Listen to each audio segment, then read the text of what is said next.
All right, good evening, everybody.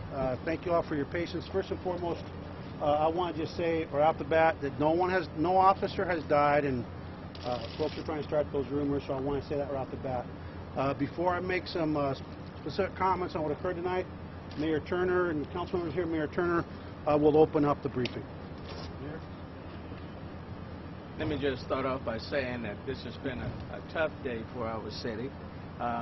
But I certainly want to encourage all Houstonians to pray for all of our police officers who are at Memorial Hermann. This is one of the finest hospitals you will find anywhere in the country, and they are being attended to with the best medical care.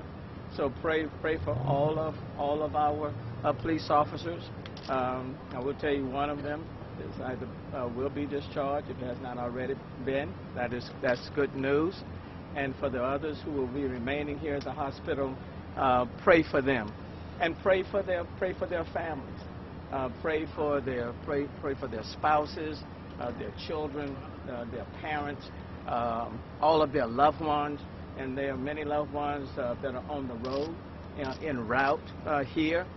So pray for those who will be flying from outside of the state, and pray for those who are on the road driving in. That's important.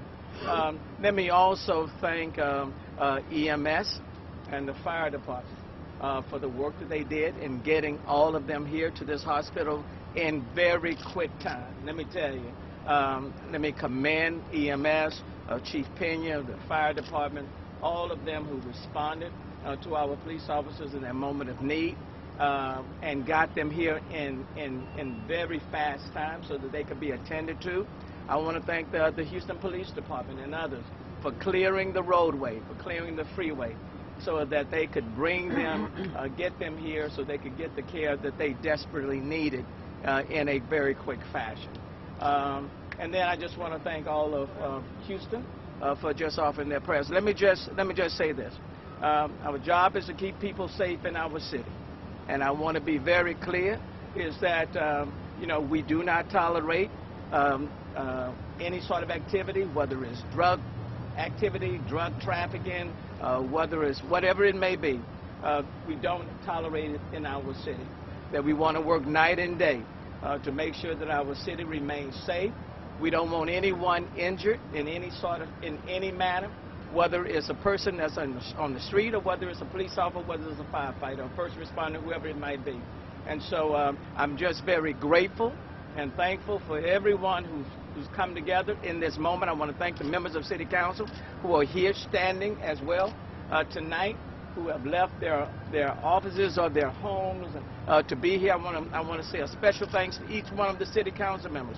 I want to say a special thanks for Tiffany Petita, who's here to stand and to be at this hospital, continuing to pray for all the police officers.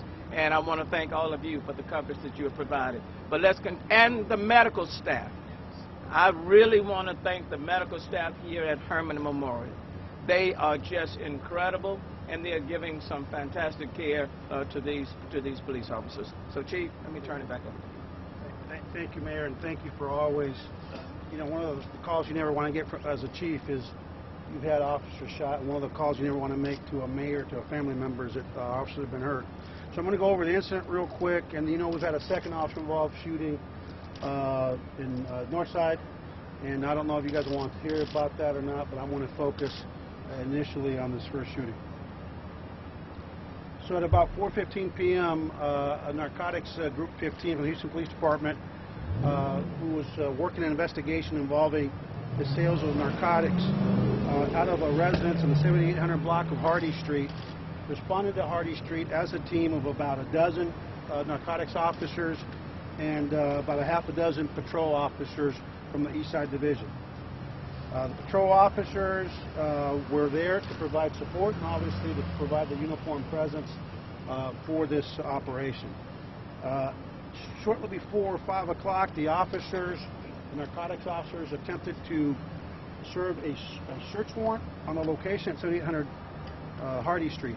They announced themselves as Houston police officers while simultaneously breaching the front door of the residence, and while the police car, the marked police unit with uniformed members as well as the police officers with the police garb, also hit the siren to make sure everybody can and hit the lights so they knew that the police officers were there. Immediately upon breaching the door, the officers came under fire from one or two suspects inside the house. We're not sure how many of the suspects fired at this time. You can imagine it was a pretty chaotic scene over there, and the investigation's unfolding. As a result of the exchange of gunfire between our officers and one or two suspects, we have 5 officers injured. 4 were struck by gunfire. 2 officers are currently in surgery. They're in surgery for gunfire sustained, and they are in critical but stable condition. And we're hopeful that with the prayers of this community that they will recover. But again, they are in critical condition but stable. Their families are here. Some of the families are in transit, but 2 officers are currently in surgery. 2 other officers were shot, and they will remain hospitalized for observation for at least a 24-hour period. They were struck by gunfire, but they are basically ambulatory, and they're expected to make a full recovery. 1 officer sustained an injury during the gun battle. It's important to note that once the officers, the initial indications are once the officers reached the door and the gunfire began from the suspects. One of the suspects actually retreated momentarily to the back of the room, and then that suspect came back and again engaged the officers in gunfire. I have not been able to determine how many officers are shot, have returned fire. That's part of the ongoing investigation. As you can imagine, we needed to work to see from a tactical perspective. SWAT responded along with other allied agencies. We established a pretty hard perimeter, and once you had 5 officers injured, 4 shot, and 5 believed to be shot at the time, we had to slow down and actually turn it into a very methodical, tactical operation. The SWAT operators, upon taking control of the scene, utilized 2 different robots to go into the residence and to actually help search the residence. 2 suspects were struck by return gunfire by members of the Houston Police Department. Those suspects, once we were able to render the scene safe by SWAT, were pronounced deceased at the scene from the return gunfire from the officers. I want to personally thank the Houston Fire Department. They're phenomenal partners. The care and the concern and the love that they showed and displayed for our officers and their families was second to none. Chief Pena runs a world-class organization, and I also personally want to thank, on behalf of all the men and women of the Houston Police Department, the staff that you see behind us. We are so blessed to live in a city with medical facilities that people from around the world of well means come here because they know that these hospitals, this institution of hospitals, are really second to none. I really believe as a result of their excellence, our officers are going to be in better hands. I also want to thank LifeFlight, and I'll call Chief Pena here in a minute to update you on how many were transported by LifeFlight and by ground. And I also want to thank our members of the Houston Police Department. It's important to note that this investigation began, and I was talking to the council members and Stardig and Gallegos and Dwight Boykins and the mayor, that they received emails, we receive emails, we receive complaints. Our eyes and ears are truly the community that we serve. We could not do what we do without the community we serve. This all began because a neighbor had the courage to say, we're not going to put up. We think that they're dealing dope out of this house. And we don't just ignore that. We immediately passed that on to our narcotics division that began this investigation, was able to actually determine that narcotics dealing, street-level narcotics dealing, black tar heroin was being dealt out of this, and we know the poison that's killing so many kids, not only here in Houston, but around the country. They immediately started an investigation, and that's what they were there tonight. They were there to execute a search warrant, and unfortunately, as we know, ironically, the mayor and I had our press conference today, and Tillman Fertitta, the chairman of the Police Foundation, Houston Police Foundation, we were celebrating 2 things today. One, at the Houston Police Academy, we're celebrating the groundbreaking. Right behind me there, he's being shy. The groundbreaking of a tactical village that again is the result of a $10 million investment by the people of this community and their police department that tells you the kind of support we have. And 2, we were there to celebrate the fact that despite the fact that this police department in 2019 has 300 fewer officers than we had 20 years ago, about 500,000 more people, our men and women, we said it then and we'll say it again, they don't make. Excuses, they make a difference. And what you saw today with these officers showing that they have the courage, the guts, and the perseverance to do what they need to do to keep this community safe. And so with that, I'll come back and answer questions of the mayor, more questions on the actual incident, and do some Spanish. But I'd like Chief Pena, who's not only a colleague, he's a dear friend, to come up and talk a little bit about the outstanding work of his men and women. Good evening. This is a tough day for the Houston Fire Department and the City of Houston. I think we need to ensure that we keep these officers that were injured here tonight in our prayers and their families. There's some real evil in this world, and I think today was evident. This incident was evident as far as the dangers that our first responders face each and every day out here in the streets. Couldn't be prouder of the work that the Houston Fire Department did. We were on scene in support of the Houston police officers' operation. It was the incredible work and quick work of our medic units that gave these officers, these injured officers, the best chance of survival in bringing them here to this world-class facility. I do want to make special mention Medic 18, Medic 19, and Ambulance 19 and their crews here tonight on C-Shift, who did an outstanding job of ensuring that the injured officers were provided with the critical care that they needed, as well as the other units on scene that were there to evacuate the patients onto life flights. So we had 3 injured officers that were transported by ambulance here to Herman Memorial, and 2 that were life flighted from the scene. All of them receiving advanced life support and advanced life care throughout the transport.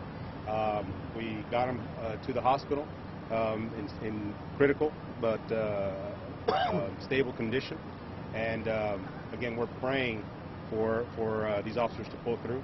And can't say enough about the work that the Houston police officers and the Houston Police Department do each and every day, as well as the Houston Fire Department, and the incredible support that we provide for each other.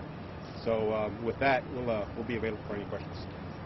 Chief, let me just acknowledge the fact that Governor Abbott did call, had a chance to talk to him, and expressed his concern for all of these officers and their families, and wanted me to let you know that he's certainly sending forth his prayers on behalf of these officers as well as their families. So I did want to make that note.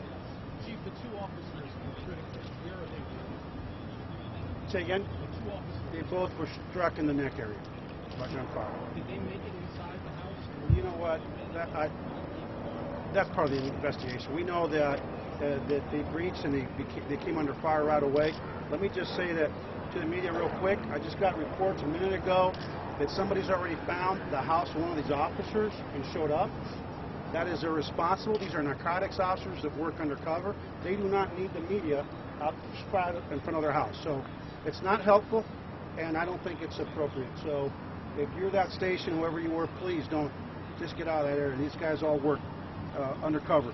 Let me just give you a quick overview of who got shot in terms of ages. And one of the individuals struck was age 50. He's a sergeant. He was transported by ambulance. Another one of our male sergeants by the name of, I'm not going to give it up because I don't think we've been all the notifications. Age 50 was life flighted. Another senior police officer, age 54, and I can tell you this is the case agent. And let me tell you why I think these cops are heroes. This officer's been shot several times in line of duty.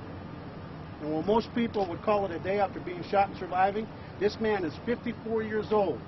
He's the case agent on this case, and he was there in the front lines. So that doesn't tell you about the heart of the men and women we have the privilege to lead. I don't know what will.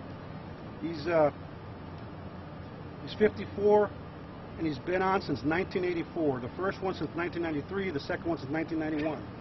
The other officer that was life flighted, the 54-year-old and the 40-year-old, those 2 are in surgery. He was actually life flighted as well.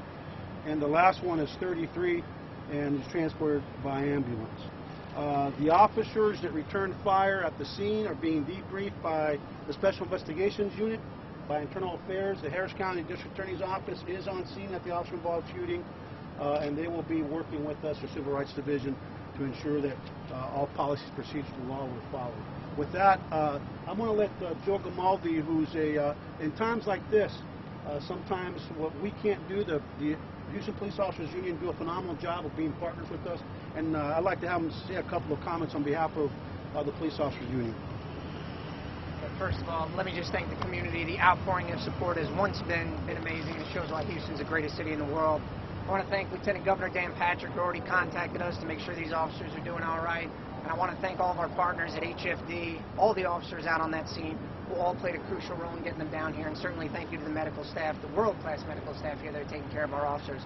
But now I want to speak on behalf of the 5,200 brave men and women of the Houston Police Department and the other 800,000 police officers that are working these streets every single day, putting their lives on the line.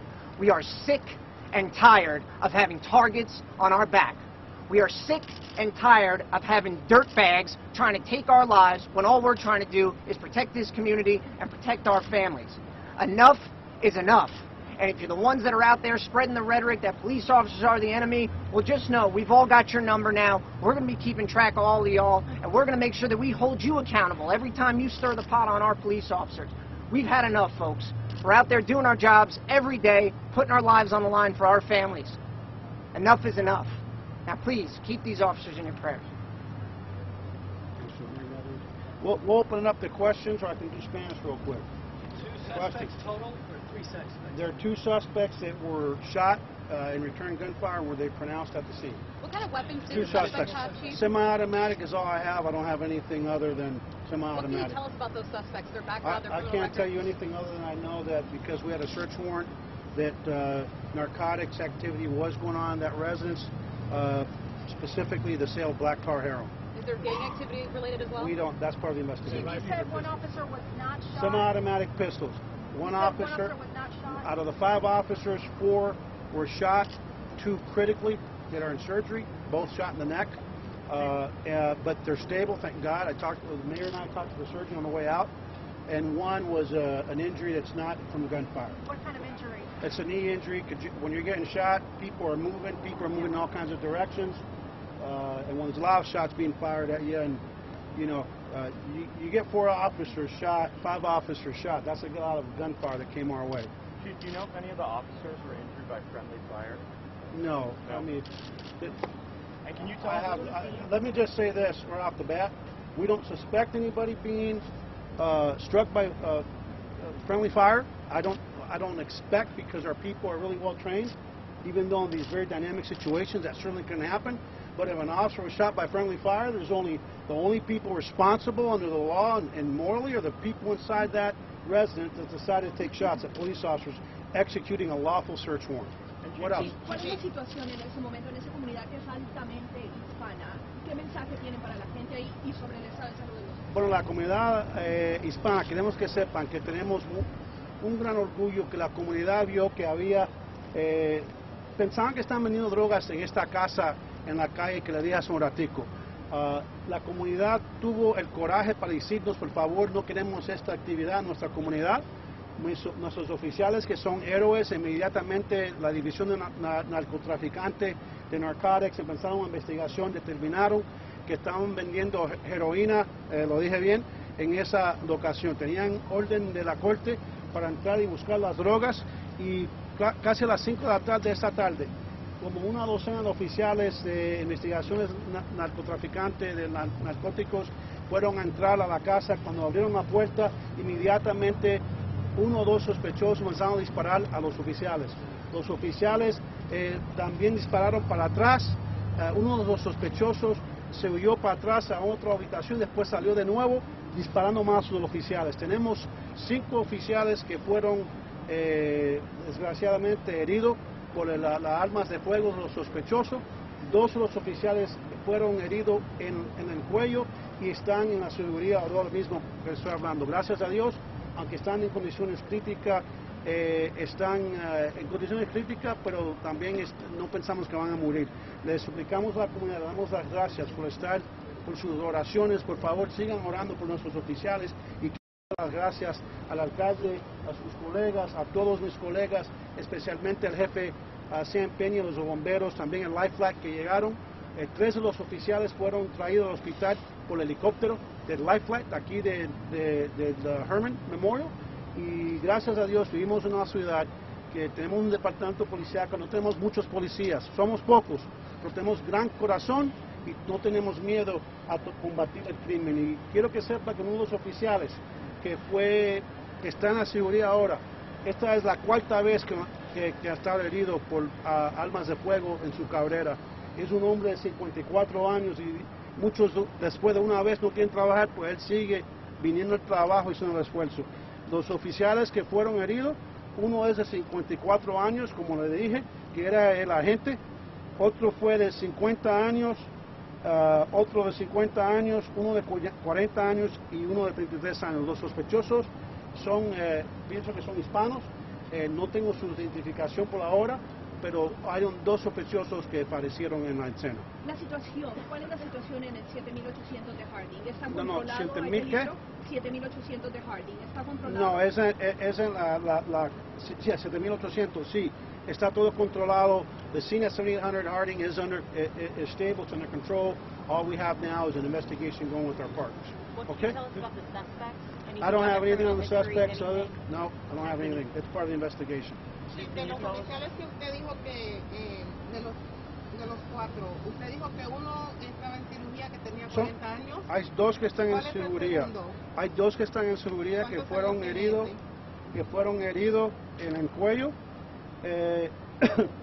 Uno de 54 años que le dije que esa es la cuarta vez que ha tenido heridas de armas de fuego. Otro de 40 años que está en la seguridad. Y después hay 4 que fueron heridos por arma de fuego y uno que fue herido que no fue por arma de fuego. Anything else? Chief, can you tell us more about this robot that was used? Did it have lethal capabilities? No, or no, there's no lethal. Our robots don't have lethal capabilities. And we use 2 different robots, and they're used to go in and help clear the house before officers make entry. Anything else? Chief, obviously Narcotics Group 15, they serve warrants. What else do they do? Huh? I can't hear you. The Narcotics Group 15, is that what you call them? Obviously they serve warrants. What else? Team 15? Team 15. Yeah, their primary mission in the narcotics division is to try to take drug dealers off of our streets and put them behind bars. Drug dealers are, quite frankly, when you look across this country now, the opiate epidemic, are stealing the lives, the futures, and the hearts of so many families. And while they say that the war on drug is a losing battle, I would say tell that to the parents that lose their children to some opiate. A personal friend of mine who I got the call when I was police chief in Austin, that his son, who he struggled to get out of the Red Raiders, whatever university that is, up north, Texas Tech, so proud of his son, and within 6 months, I get the call that he's dead because of an opiate overdose. So I think what narcotics does, without a doubt, is save lives. And most importantly, we talked about it today, the mayor and I, that out of all the murders in Houston, we know that the vast majority involve gangs, drugs, and domestic violence. So while people think that the drugs is it's a harmless crime, well, the industry is not harmless, and a lot of the shootings we see in our city are drug rips or people fighting over gang territory. And so those are the 3 drivers, and so that's why we keep fighting. Okay, thanks everybody. We'll have an update tomorrow, probably about 10 a.m. Thank you everybody for your patience. Kept here overnight. Where are they shot? Say again? The 2 being hospitalized overnight. Where are they shot? You know what? I don't remember, but they're ambulatory. I think one was in the shoulder. So thanks everybody. Appreciate you all.